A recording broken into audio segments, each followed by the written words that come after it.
निफ्राय दानानै होदों। बेयाव आफादगिरि हिसाबै जोङो डक्टर अनजालि दैमारि बिथांखौ मोननो हादों आरो लोगोसे गाहाय नेहाथारि एडमिनिस्ट्रेटिभ हिसाबै प्रदीप कुमार ब्रह्म होननाय सासे DIG रिटायार्ड बिथांखौ जों मोननो हादों।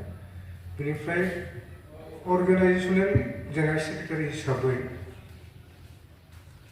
उनायजार फरामाव एक्सिडेन्ट फरामाथ' इसेबां जाम्बा नङा। जोङो हयथ' जोंनि दैदेनगिरिफ्रा मोजां क्वालिफिकेसन गैया जानो हागौ, नाथाय मावनायनि जे मोन्दांथि माने एक्सपिरियेन्सआ खिन्थु दङ।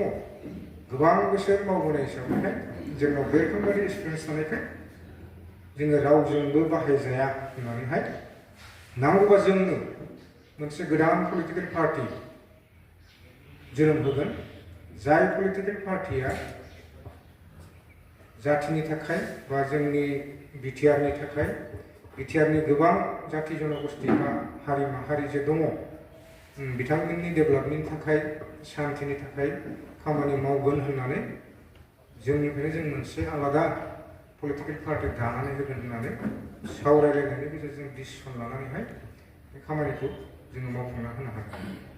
दा दिनै नैबे पलिटिकेल पार्टि APB खौ दाफुंनायाव जोङो 100% जोङो माने मान होनांगोन सिला बसुमतारी बिथांखौ आरो।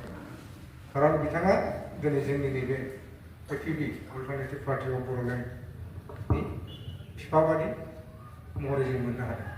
खारन बिथांनि नाजानायावनो, बिथांनि बिथोनावनो जों नैबे पार्टिखौ दाफुंनानै लानो हादों आरो।